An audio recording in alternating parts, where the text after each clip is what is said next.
My name is Randy Katz, Berkeley's Vice Chancellor for Research. Even as a computer scientist sitting in this remote northeastern part of the campus, I came to know of Gordon Rausser's many contributions to the fields of economics, public policy, and in addition, campus and research community leadership. And I am proud to provide service to you today as the Master of Ceremonies. My main responsibility is to keep us on time, which is a very difficult thing given 11 packed panels with no breaks between them. I could imagine what it was like taking a class from Professor Rausser. So it's really important that we get rolling. The academic tradition of the Festschrift, it's one of those grand Germanic higher education traditions, is a book commissioned in honor of a respected academic presented during his or her lifetime. That way you get to participate in the celebration. It's not a eulogy kind of thing. It literally takes the form of an edited volume containing contributions from the honoree's colleagues, former pupils, and friends, and there will be an actual book produced after this symposium. In today's modern world, this Festschrift is a marvelous excuse to organize a festival in celebration of Gordon's life and career achievements. We've assembled a stellar collection of panelists to address the many areas in which Gordon has worked and has had enormous impact. So without further ado, I'd like to begin our first panel session and ask our panelists to come up to the stage. The panel moderator is going to be my colleague Rich Lyons, a professor of finance and former dean of the Haas School of Business. They have to be mic'd, so time to fill in a little bit with an introduction of Rich. Rich received his bachelor's degree in business with the highest honors from the Haas School of Business in 1982. In 1987, he received his PhD in economics from MIT. He's an expert in international finance, and he recently stepped down as dean of the Haas School. And fortunately for me, almost immediately stepped up to assume the role of Berkeley's inaugural Chief Innovation and Entrepreneurship Officer, a position he assumes on January 1st. He has taught at the Columbia Business School and worked at Goldman Sachs. Rich, take it away. Thanks very much, Randy. So I am mic'd, and we'll get the rest of the panel mic'd as I offer a few front-end comments. This is an outstanding panel. I don't need to tell this group that. So we'll get a chance to hear from them. We also want to make sure that we get some time for Q&A, because you'll have some questions. The general topic, as you can see from your program, is how do we think about this ecosystem at UC Berkeley in innovation and entrepreneurship? How do we think about the boundaries between this remarkable university and what's going on outside it, and including partnerships and so forth. So I thought I would offer just a couple of quick comments on how I think about Gordon's work and what Gordon represents, and also some of the things that connect to the things that I'm just starting to think about. As Randy mentioned, this Chief Innovation and Entrepreneurship Officer is a brand new role. We didn't have it before.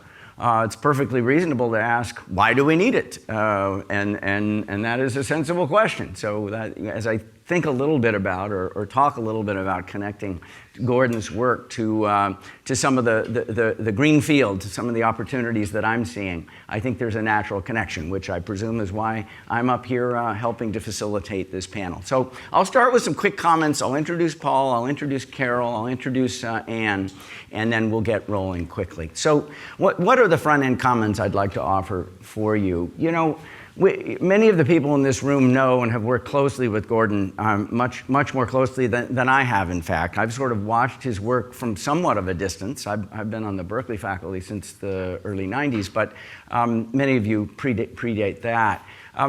So here's number one. The number one thing that comes out for me when I think about Gordon and his work and his role and impact on this university and more widely, is he is what we call in the business school, and we have classes on this, a multi-sector leader. What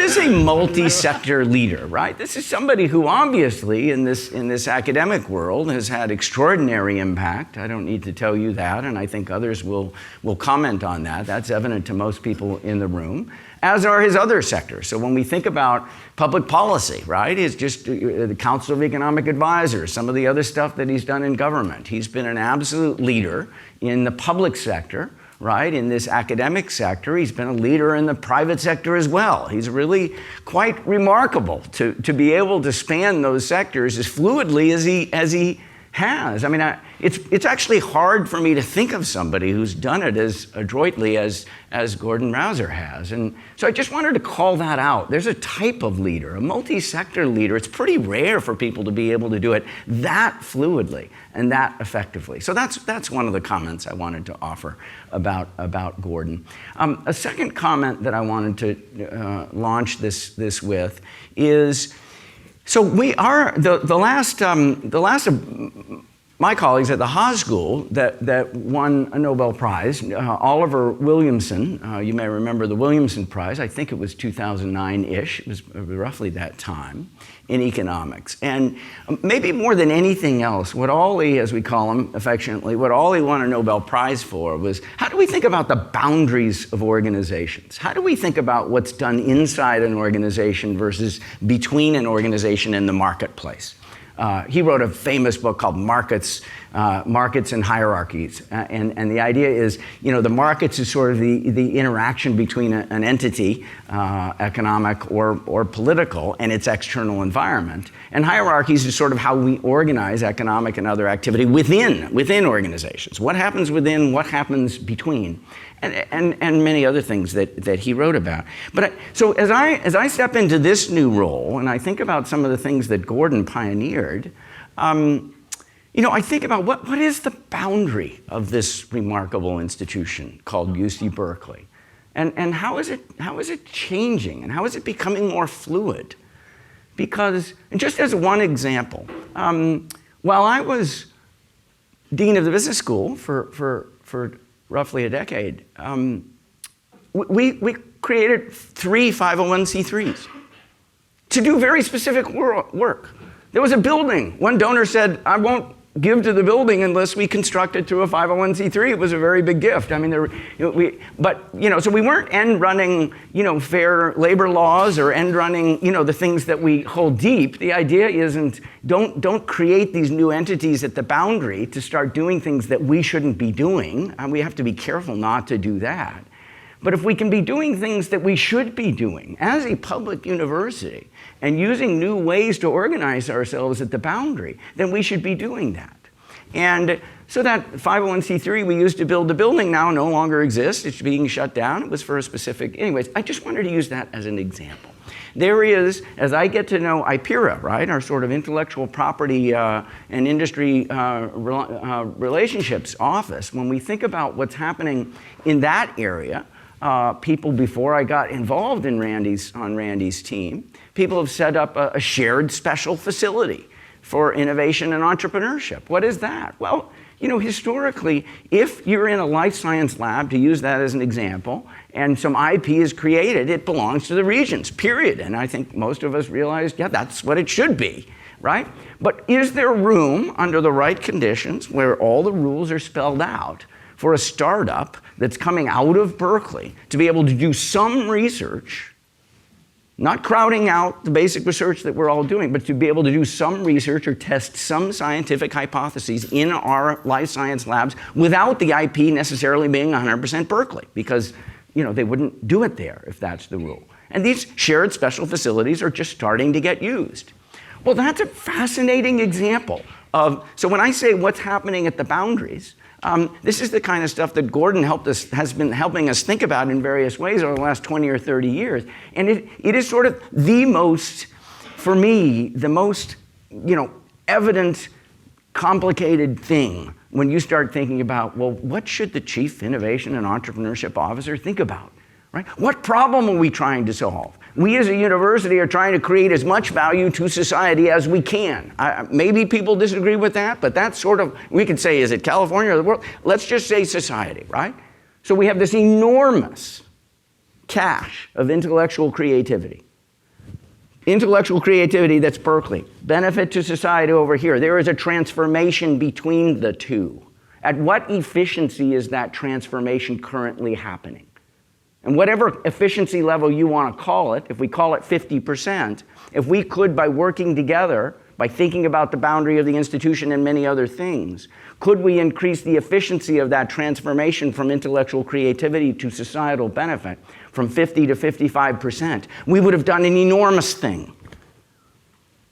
And so how do we sort of take, in my mind, together some of the things that Gordon and others have taught us and increase the efficiency of that transformation? That is what a great public university should be doing. That's part of what we are thinking about together. So those are just a few very quick front-end thoughts that, as I kind of refreshed my memory of the work that he's done, the policy analytics, his research, and these other things, it's like, wow, he was thinking about this 25 years ago, and I need to think more deeply about it. So I'm going to introduce, we'll go one by one through our panel. I'll start with my immediate left. All of you know him, Paul Alivisatos. He is our Chief Academic Officer, for those of you that aren't immediately in the university. Formally, he is our Executive Vice Chancellor and Provost. He is a remarkable, changed the frontier chemist. He headed our Lawrence Berkeley National Lab and many, many other things. I will turn it over to Paul for some of his comments. Thanks, Paul. Well, thank you, Rich. Well, you mentioned that your view of Gordon is as a multi-sector innovator and leader. But my first encounter with Gordon was as a very focused sector leader and innovator, because when I came into my brief interlude on the campus as Vice Chancellor for Research, I wanted to understand better about how the research environment at Berkeley was really helping to solve the greatest problems, or to be engaged on the greatest problems in our society. And it was very clear that the whole nature of the relationship of the university with other sectors is in a period of change. And I wanted to get advice about how we should be thinking about that. And so I started asking around to all colleagues, who should I talk to about this? And before I had talked to more than 4 or 5 people, everybody said, you must go to Rausser. And so he became a touchstone for me during that period of offering advice. And I think he understood so clearly the nature of the need for our public research, for a great public research university, that it had to be a place where many sectors of the public, from individual innovators and inventors to large corporates, to the ways in which we might work with NGOs or corporates, that we needed to create more mechanisms for them to be able to work with us in a more seamless way and come in and out of the university in a more dynamic manner. And the one topic I will highlight is his thinking around how to have strategic partnerships at a large scale. Because there can be, of course, as I mentioned, for example, innovation of a single investigator or a single entrepreneur who may eventually make a small startup and so on. But we had many conversations at that time with Gordon about the topic, which he, of course, led this university community in through his work decades ago, in thinking about large-scale corporate partnerships.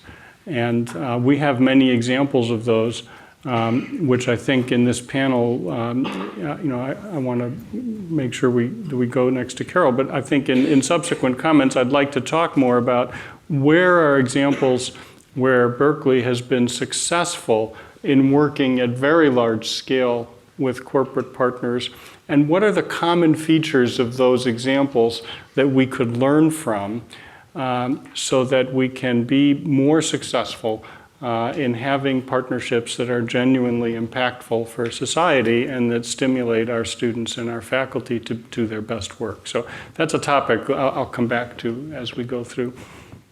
Super. And then I'll introduce briefly a person that everybody in the room knows. Our own leader, Carol Christ, our chancellor, of course, served, as many of you know, for a little over a decade, I believe, roughly a decade at Smith College. She ran Smith College. She's been in the seat that Paul currently occupies here at Berkeley. English scholar among many other contributions. I'll turn it over to our chancellor. Thank you, Carol. Okay, thank you. What I thought was I would provide a little bit of historical perspective about Gordon's achievement with the Novartis partnership, and then some historical perspective on how the whole ecosystem has changed since that moment of the Novartis partnership. So first, a little bit of context.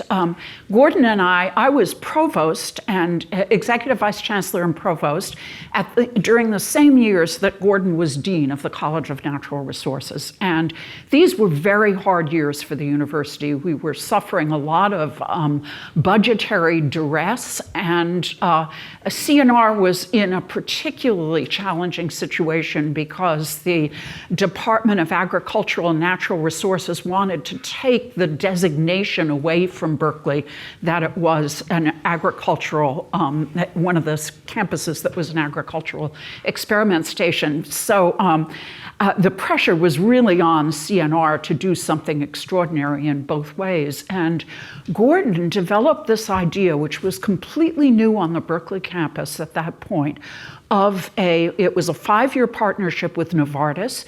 They paid us $25 million, $5 million a year. And what they got were the opportunities to embed researchers in labs in plant biology, as well as have first dibs on a certain number of patentable discoveries. There was enormous opposition on the campus from the academic senate, from various faculty in the College of Natural Resources, and you really saw Gordon's qualities of character in this. He was both visionary and he was pugnacious, and he didn't give up. And finally, the Novartis partnership, the deal was signed, and it was an enormous, enormous advantage to the campus. Now we have many such partnerships. There's the BASF partnership in chemistry. There were similar partnerships with British Petroleum, with Shell. So this has become one of the types of partnerships with industry, but it's only one of the types. And I want to talk briefly about some of the other forms that have emerged. I hosted a meeting in the 1990s of venture capitalists together with what I thought were relevant faculty to try to figure out how we could create more movement of the intellectual discoveries here to the venture capital world. And this was a day-long meeting, and everybody sat around scratching their heads and saying, seems like a good idea, but I just don't know how to do it. The distance between the transom of the laboratory and the world of entrepreneurship is just too far. That distance, one of the things that's striking about our culture right now is that distance has become so short. And so there are many structures, both those that are part of the university and those that just use proximity to the university, places like Skydeck, for example, or the foundry that's in this building, that have exactly that as their mission, to move technology from the university to the entrepreneurial community. We are now creating, this is such a funny irony, something called a bioingenuity hub from our old art museum in order to have a place where people from industry can work side by side with our investigators. We have a program that was created in a really visionary way by one of our great philanthropists, Barbara Baker. It's called the Baker Fellows, and it selects faculty whose research is ripe for movement into some kind of business venture, and it gives them all kinds of help in doing that.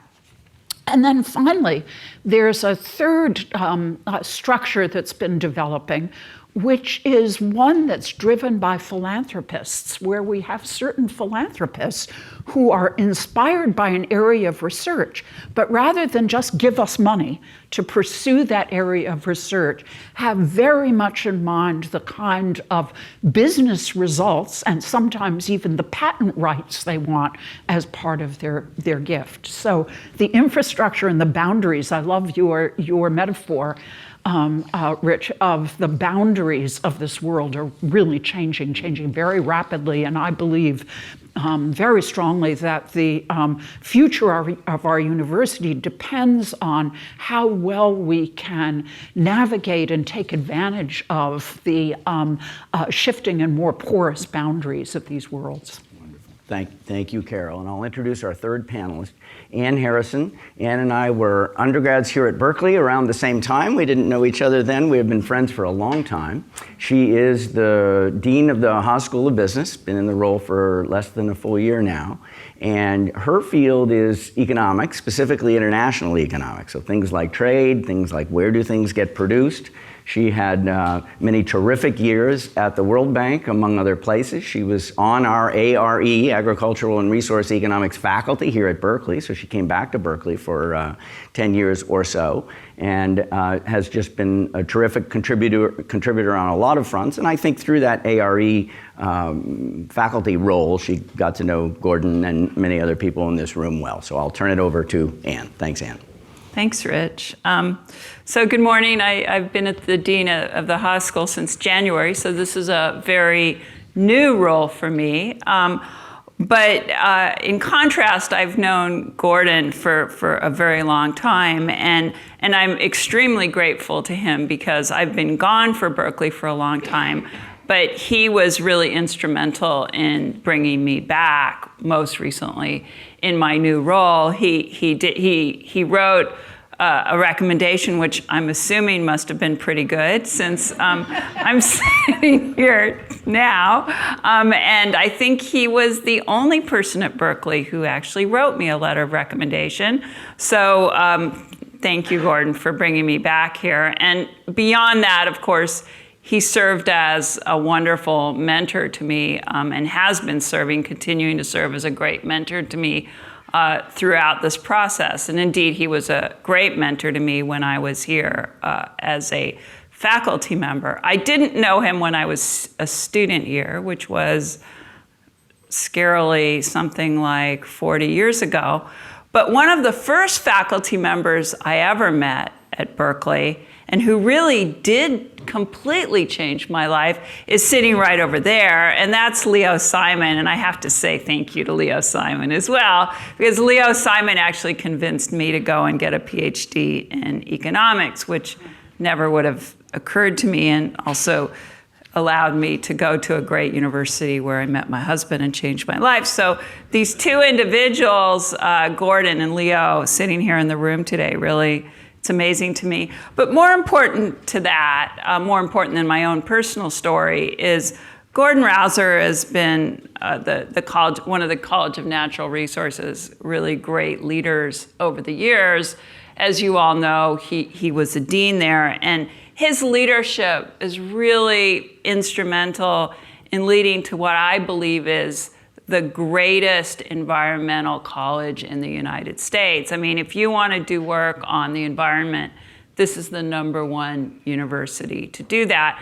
And Gordon really played a pivotal role in that, and was obviously very farsighted along with the other luminaries in this room in realizing that this would be the defining issue of our generation.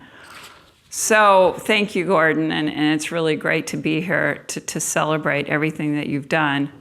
At this point, I'm not quite sure what I'm supposed to do. I can take it back. That's perfect. Thank you, Ann. Okay. Yeah. And so thanks for that, and for all three of you. So one of Gordon's co-founders, one of Gordon's colleagues and friends, David Teese,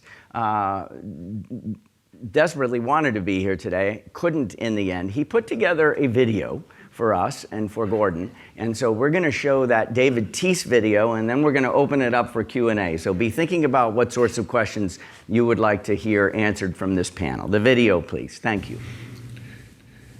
Hello, everyone, and congratulations, Gordon. I'm really sorry I can't be at your FedScript. I can see there's an illustrative lineup of people talking about the 5 or 6 areas of your research.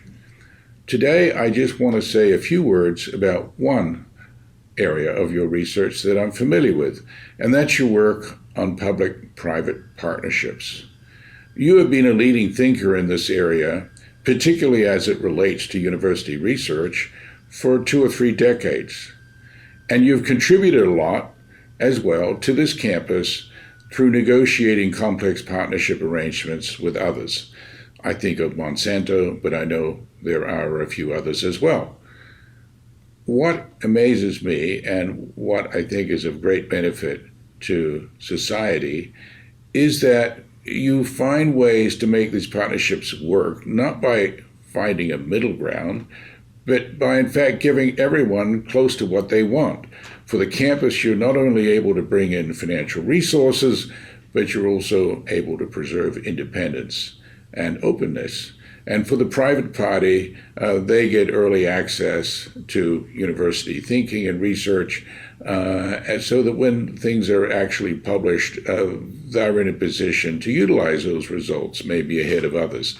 So we haven't compromised our values, yet at the same time, we've made things work. And this can-do attitude is critical to our campus on a go-forward basis. We have no delusions that the state is going to step up its funding in any kind of significant way. So the university has to be creative in finding new ways of doing things. I've actually written about what I call the Entrepreneurial University, the need for the university to hold on dearly to its core values, while at the same time finding creative ways to partner with industry and with other sources of funding. And you have really done this well and written about it so that others can understand it too. So I applaud you for your research in this area, although I recognize it may not be the major part of your research and may only be a minor research interest of yours. Your contributions are very significant. Gordon, let me finish by saying your leadership here is important to the campus, and I know you have a lot of energy, which is just as well because there's a lot of issues that need your help. I'm really honored to be working with you on this Moffett Field initiative, and I really thank you very much for your wonderful collegiality and friendship over many years. Great. So that was David Teese, one of the Haas faculty members, written in the area of dynamic capabilities, and as he mentioned, the sort of entrepreneurial university, which in many ways you helped kick off that gestalt at Berkeley. And I think, let me just add one comment to that, because I think one of the things I'm understanding in my role, and I've only really been, well, I'm not formally in it yet, I start in January, but in this new role, that this university is vast, it's wide, it includes a lot of people. Not everybody hears the phrase entrepreneurial university and immediately says, yeah, we've got to do that. Many people do, but not everybody does.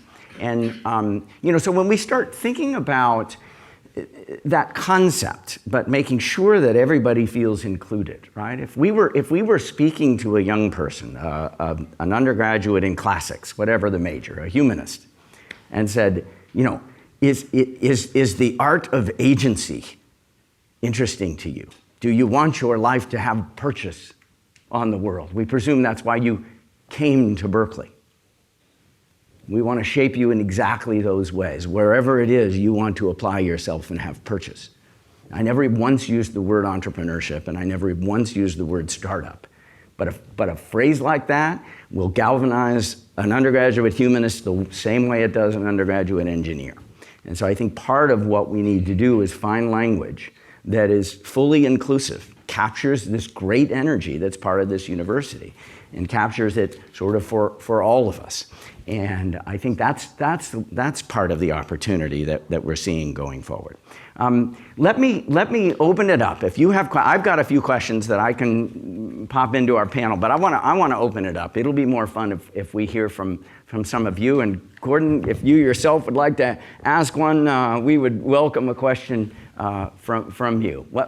Thank you. Actually, Randy imposed Is that right? the following boundary. Okay. I don't have to take any responsibility. I've taken all the responsibility. Okay. Preparing the panels, and he said, just stay out of it. Okay. And I can say something later this evening. Very good. Very, very Must be good. very hard for you. Yeah, I can see him moving, wanting to jump in, and very good. Well done, Randy. Thank you. Anybody, thoughts on this? Is a big topic. I hope there are a few things that have triggered in your mind that you'd like to hear one or the other of these panelists talk about. Please. David Zilberman. I'm a professor of ARE, and I was actually mentored by Gordon. He was the first chair that I had in my department. We have been working for many, many years on a concept called the Educational Industrial Complex on the Office of Technology Transfer. And to some extent, I'm really glad that Berkeley, as an entrepreneurship officer, it's probably 20 years too late, but better later than ever. I think that there are 2 or 3 key questions that are really important. The first question is, if we look at what really happened, a lot of time offices of technology transfer, especially in Stanford and sometimes in UC, encourage faculty members to start companies. And there was this element that people come to the university, go to the private sector, and come back. And I think to think about what type of approach and policy you see, that is a key element that is really important. Secondly, Berkeley never had an explicit strategy about what will be the important area of research. Where do we invest? So we have something like the IGI. How does campus feel? There is any planning? Do people think about involving more faculty? I think that we move from being the atomic energy universities that Lawrence produced to a university that, I don't know if by design or not, became very good in computers, and with SCARP and other, and now we are in biology. But is there any thinking about it? Do you think about, gosh, we have to be strong in agriculture if we want to develop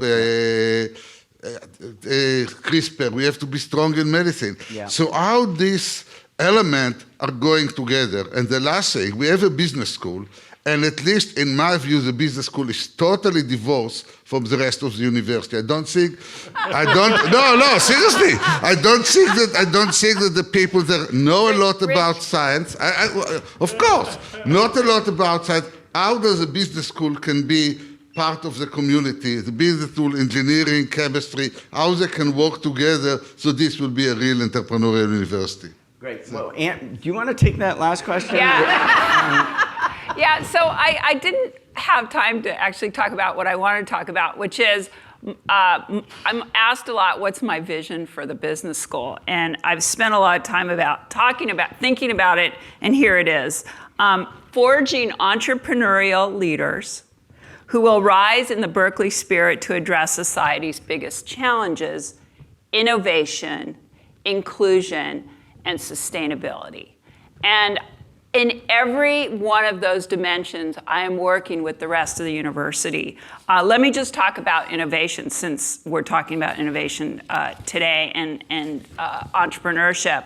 So I believe that the major driver of innovation is people. And so we are actually adding 10 faculty, of which 4 will be in entrepreneurship and will be focusing on innovation.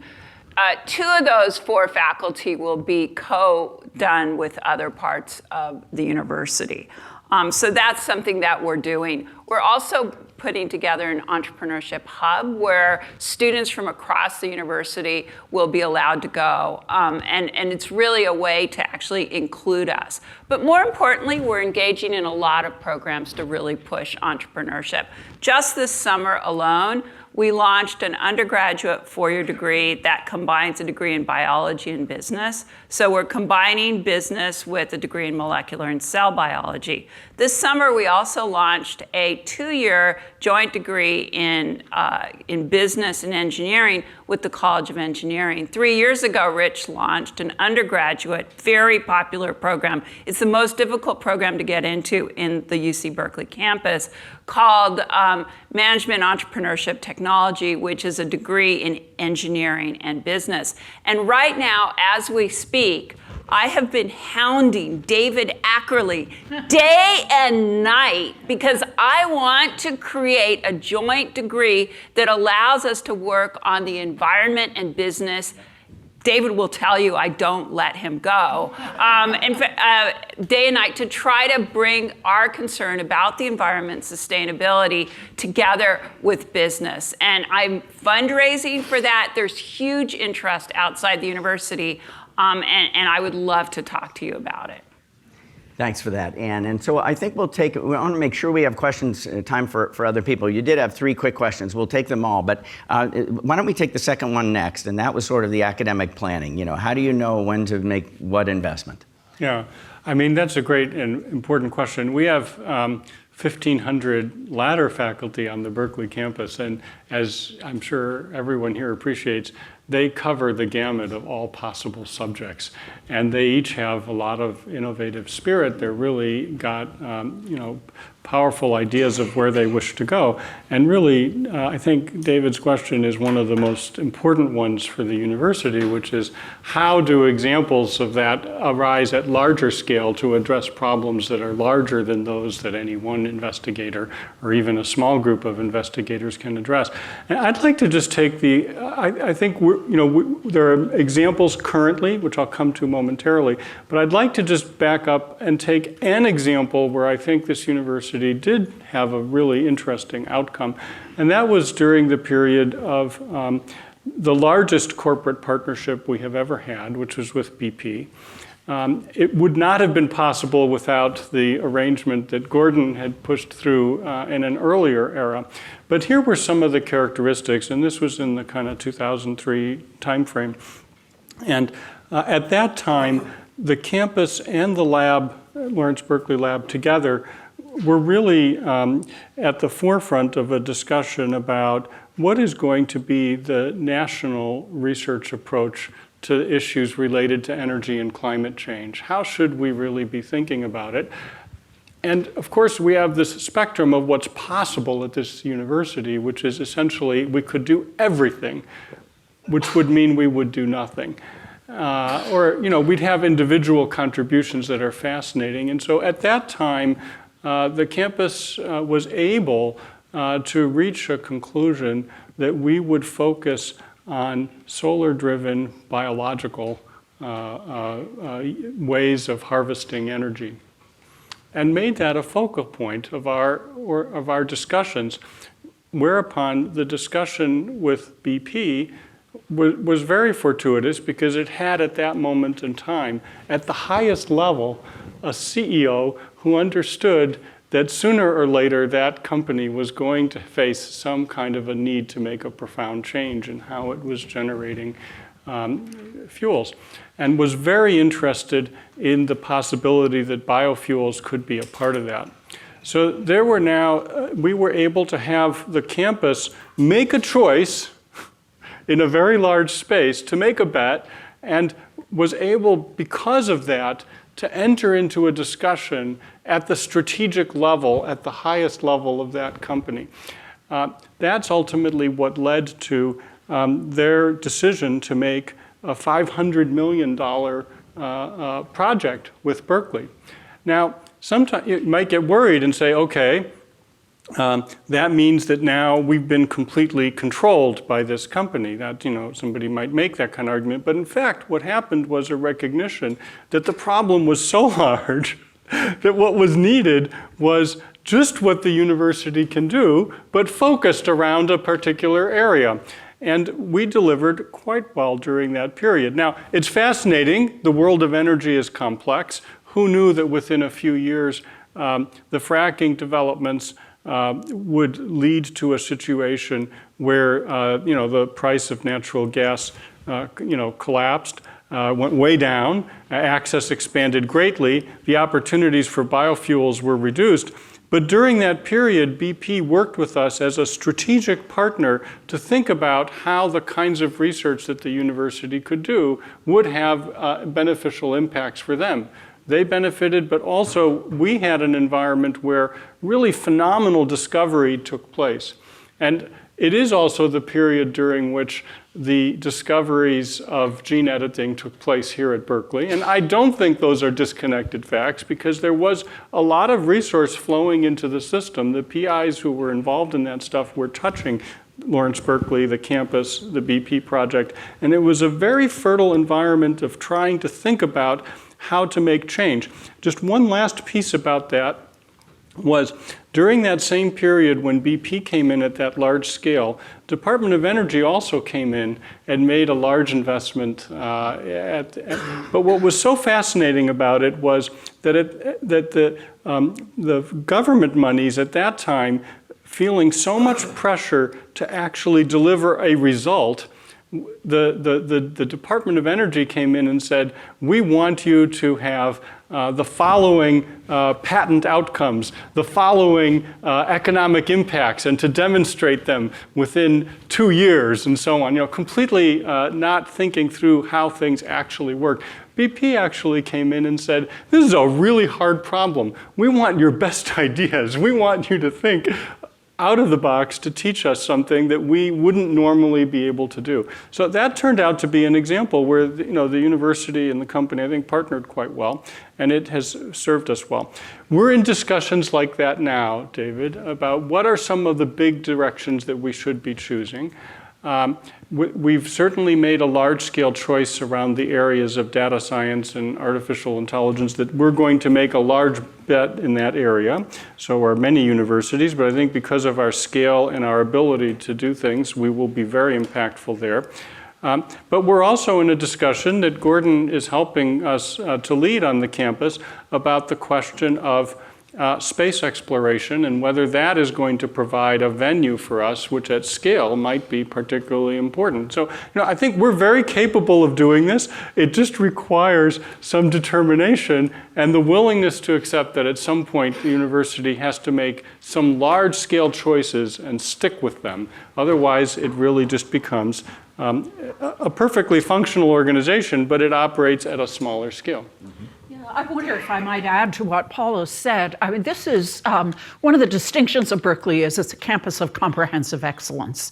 And it depends so much on every faculty member feeling like they can pursue whatever is the intellectual passion that drives them. This is a place where, unlike some other universities, top-down initiatives have a very bad history. And what you need to do is be very alert to the entrepreneurial energies of the faculty. So when I think of the research concentrations that have emerged on the campus, the IGI, for example, or the Helen Wills Brain Institute, they came from some faculty with a vision, really pushing that vision and trying to get the administration to partner with them in that vision, rather than some a priori decision on the part of the chancellor or the provost of this is important. Yeah, thanks for that. And then your first question is also a big one. I'll maybe take that one. And it was about sort of faculty, starting companies, how do we think about performance evaluation and the norms on campus and merit reviews and all of that. That is a big topic. But one of the things that I wanted to mention is that I was having a conversation with a couple of colleagues of mine at the Haas School, applied microeconomists, interested in healthcare, getting into big data. They were thinking about, there's maybe a company here. I won't go into the details, it's very exciting. They knew very little about IP. You mentioned IPERA, right? So the IPERA is our Office of Technology Licensing, so intellectual property and industry research alliances, IPERA. And I sent them to IPERA, and I sent them a couple of documents at IPERA about, you're a faculty member, you've got some questions about IP, how do you do it? Terrific content. So I think if you went to the IPERA website, first of all, you'd see a lot of terrific content for faculty members for thinking about starting companies. That's just one piece of your question, but I just wanted to highlight that. They put together something terrific. Another faculty member said, I went on the website, they have a concierge service. I put my name in it, they called me within a day to talk to me about this. Things have changed. And then the last thing I want to mention is, look, we do need to be worried about, I'll just say it, conflict of commitment, all right? I mean, if people aren't getting done what they're supposed to be getting done here, but this idea, we have some amazing faculty. It's sort of like I'm 100% here when I'm here. I do need a year or two to go on leave or whatever it is. It's sort of like, we shouldn't be saying, faculty shouldn't be doing this because there might be a conflict of commitment problem. It's like, solve the conflict of commitment problem separately. That's important. And then let's go back to the problem we're trying to solve. Intellectual creativity, societal benefit. We are in the business of making that transformation more efficient. And I believe that faculty doing this work in the right way is part of doing the right thing as a public university, so long as we manage conflict of commitment. And we need to do that. But let's not throw the baby out with the bathwater. New rule, you only get to ask one question. Who's got a question? Please, back here. Wayne Getz. I was a chair in CNR in the late 1990s, working with Gordon, and I must say it was always fun, and I certainly learned a lot from Gordon. The question I have is, to what extent do industry-university relationships begin to blur the lines between what is a public institution, what is a private institution? Berkeley certainly looks a lot different today than it did 50 years ago. And I'm not sure if it looks more like Stanford now than it did like Berkeley 40 years ago. But what is the future of the public university within the California system, and what's it going to look like in another 50 years? That's for you, Carol. Well, your question is such a profound one, and it is very hard to disentangle from what's happened with state finances. So the university simply has to multiply and diversify its sources of revenue. And at the same time that it has to maintain its fidelity to its public mission. But its fidelity to its public mission, I firmly believe, doesn't mean hands off any income stream that is not purely public.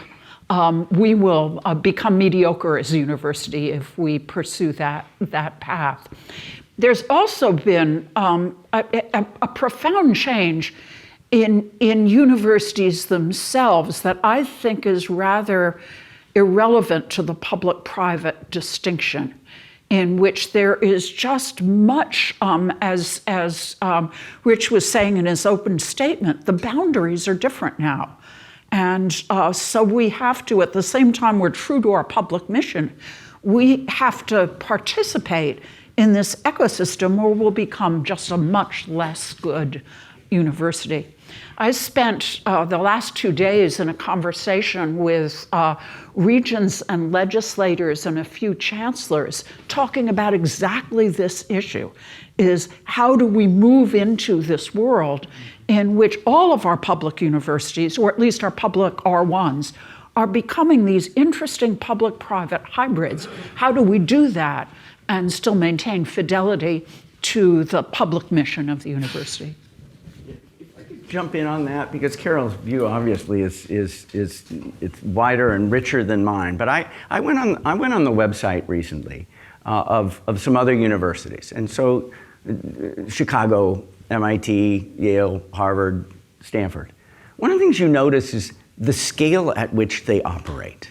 I mean, I think we forget this too often. Every single one of those great universities brings in from 5,000 to 8,000 students per year. And if you asked, look, what monopolists do, I'm an economist, monopolists right? They restrict output. It is in their best interest to restrict output. Are they operating at a societally, right, optimal scale? No way. We have 5 times as many undergraduates as any of those schools. They're all in that cluster from 5 to 8,000. We educate 5 times as many, and we have nearly twice the percentage of low-income students. That's 10x. So we can and should worry about how research is funded. We can and should worry about, what the budget looks like and where it's coming from. But let's not lose track of the fact that we're actually playing a very different game, and we should all be really proud of that. So, other questions? Please. So Martin Sturmer from the Federal Reserve in Dallas. So I was wondering, how do you bridge natural science and social science? What are kind of the lessons learned from the College of Natural Resources? When you think about space exploration, you probably need economists, but you also need engineers, physics, etc. What are the lessons learned? I think that's one of Berkeley's sweet spots, is that that we have extraordinary social sciences, and if you think of any major STEM issue and the public policy issues that are engaged that you have to solve in order to make appropriate decisions. You think about gene editing, think about climate change, think about artificial intelligence. The universities that are going to be in the strongest position, I feel, in the coming decades are ones that have that combination of very strong social sciences and very strong STEM. How do you make that possible? In many universities, there's a big gap. This university is, one of the characteristics of its culture is the boundaries are more porous than they are in many universities between fields. So data science, for example, the creation of data science is so different from the MIT or the Stanford vision of data science because it was a joint creation of the computer scientists and the social scientists. Yeah, I think we should just take that example and just understand it, because at Berkeley, the huge innovations in the research environment in these topics of machine learning, artificial intelligence, the statistics of data science, and so on. And to this question about how do we retain our ethos, the faculty and the students together created, with almost no resource, an undergraduate major for data science. And the conceptualization of it was that it should be one which students from any discipline could enter into, whether it was archaeology or sociology or physics and so on. It's our fastest growing major. And so it is a place that is changing the ways in which people from social science and natural science are interacting with each other around these methodological developments that are quite significant. And we will be growing our faculties in that area, which will bring many people together. But I also see the exact same set of issues playing out, for example, in health sciences, where our partnerships with UCSF are becoming deeper every day. But they also need, for example, our social sciences to help them think about so many of the problems that are going on. So I think we have the opportunity in the next decade at Berkeley to be the place where this interaction between social science and natural science and engineering becomes almost like a defining advantage for us, because the scale of all of them is high, the quality of all is high, and because it's an environment where people actually enjoy collaborating with each other. It's not, something anyone has to enforce. So I think that's an area we should be really great at. I just want to pick up on that last point. It's really about people, mostly deans actually, breaking down the silos from different schools and getting together and saying, we want to make this happen. So for example, our most popular joint programs between the business school, and this gets back to David's question, the biggest joint program on campus is the School of Public Health and the business school. That's the biggest joint program on campus. I was trying to unpack why it happened because I want to create lots of these, okay? It turns out it's because there's one person who straddles the two schools and who wanted to make it happen, a woman named Kim McPherson. So all we need to do is find people like Kim McPherson. My Kim McPherson in CNR right now is Jeff Perloff. Where's Jeff? Jeff and I are making this happen. And that's what, if you want to do that in Texas, you need to get the deans together, you need to get a nice, generous donor who's going to, support this happening, and it will happen. Yeah, if I could also add to this, so most of the scholars at the business school are social scientists. It won't surprise you to know that.